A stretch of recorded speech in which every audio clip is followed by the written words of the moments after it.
Everything your favorite guitarist does on the guitar looks effortless, right? But it doesn't just come together like that on your guitar. I get it because that's where I am. This technique that I'm about to show you though will help give you a more melodic sound when you take a solo.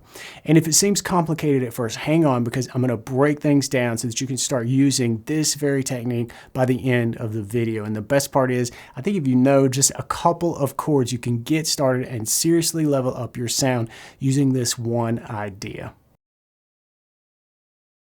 Double stops are simply playing two notes at the same time. And because you only need two notes, 1 to 2 fingers max, they're easy to play and they sound great. But the hard part is you need to know which two notes go together. So why does this sound good?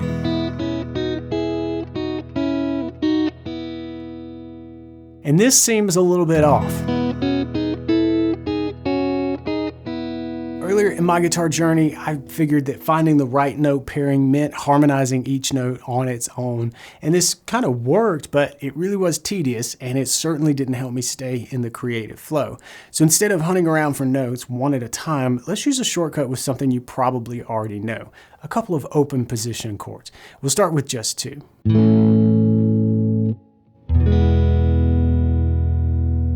From each of those chords, you can pick any string pair from the stack and you've got a double stop. Remember, it's just two notes that we can play together. Let's take our A shape and our E shape and bring both of them into the key of C so that each shape will give us a C major chord. We can do this first with A by fingering it this way and then getting our index to be basically a replacement for the nut, which makes it movable, and we can move this shape along the 5th string, and wherever we find a C, which is at the 3rd fret, we can have a C major chord.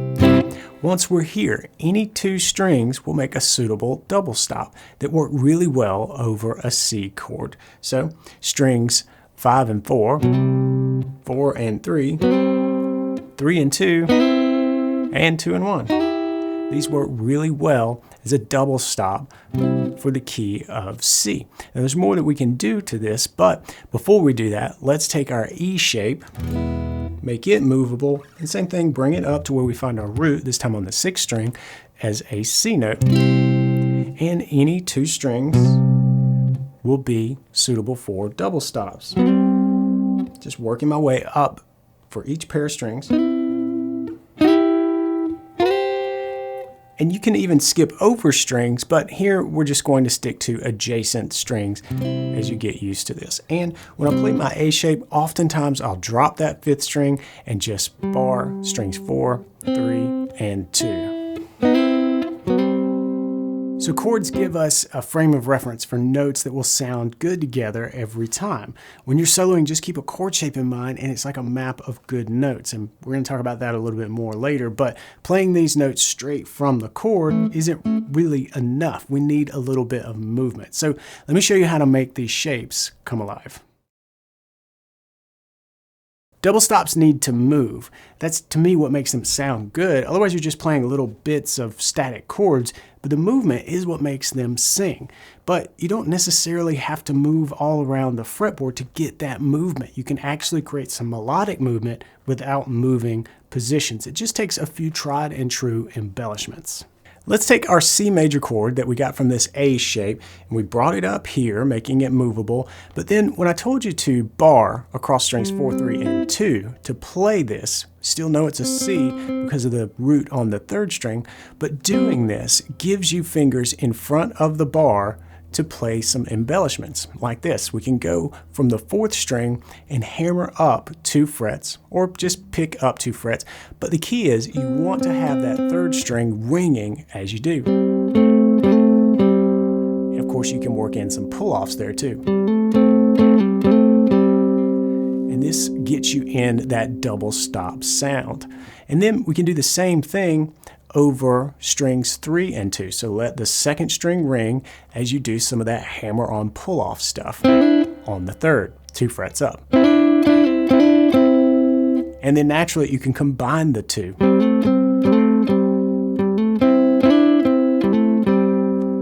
And then finally, one that I like here is on the 2nd string, but you got to come up just 1 fret here instead of 2.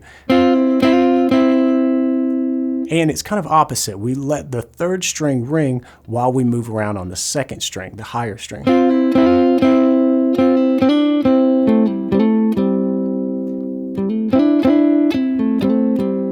And we get some of that Hendrixy double stop goodness happening here. And this all based around this bar chord right here on strings 4, 3, and 2. But the cool thing is we can take this idea of embellishing up to our big bar chord that's in C here. We just need to do something on 2 adjacent strings, just like we were doing here.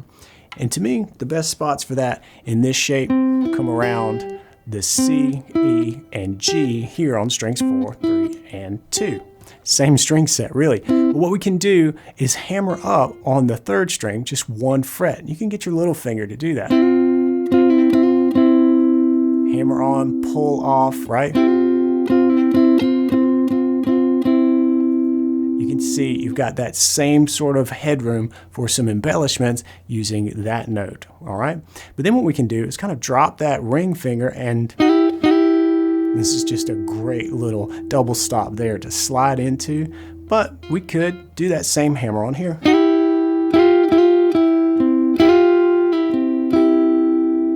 But then also, we can keep going up through the strings. Let's bar across the top 2 strings. It comes from that big bar. It's supposed to be barred anyway for that chord shape, right?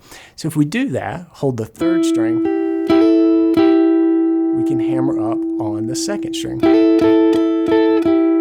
Or we could get strings 1 and 2, and this is one of my favorites, involved, where we do that same hammer up 2 frets and let the higher string ring. And you can see how you can combine these for some interesting ideas. An embellishment is just a way to approach or leave a note that creates movement. And with these simple embellishments under your fingers, you're ready to start connecting these up and down the neck. Now we have 2 shapes that we can noodle around in without moving positions, and that's great, but what happens when we connect the positions in the same phrase even? This doubles our options and helps us create longer, more interesting phrases. So if you're like I was, you might want to just stay glued to one position, especially in the beginning because it feels safe and everything else seems kind of risky. But remember those embellishments that we just learned? Each note is outside the chord, but it can be a bridge to another shape, which then is fertile ground for more embellishments. It's a lot of fun. Let's dig into this part.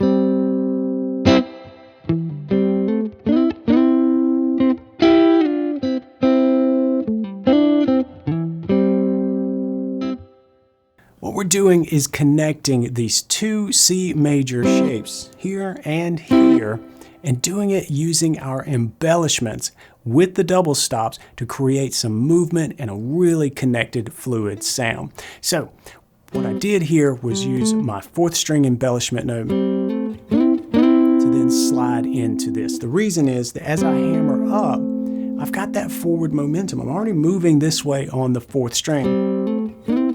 So it felt natural to use that 4th string as a bridge to get me to this shape. But now I skipped over the 9th fret and the 8th fret here, and those can be good stepping stones along the way. Which one should you choose? Well, that depends on your taste and the context a lot of the time. We could play that, right? And keep in mind that this note here is an embellishment note, so we can bring that along. I might choose in this case, because this sounded really major, to use the 9th fret instead. I want to encourage you to experiment, because you're really never more than a half step away from the note that you're looking for. Keep things simple and move back and forth between just these 2 shapes at first, and later you can add more shapes and expand your comfort zone as you do. So now you really kind of have the pieces that you need. Chord shapes as your foundation, some embellishments for some expression, and then those connections to help you move freely up and down the neck. Here's a short example of all 3 of these things coming together in a quick little improvised jam.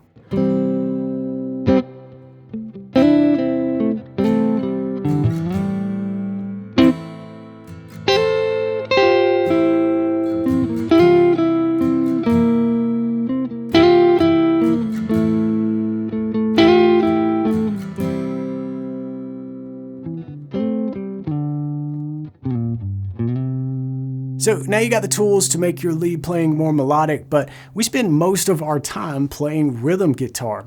How can you spice up your rhythm playing and make it so interesting that it feels like you're jamming a solo the whole time? Well, watch this lesson next to find out how to use these same tricks that we just learned to seriously level up your rhythm chops. I'll see you over there. Until then, practice smart and play on.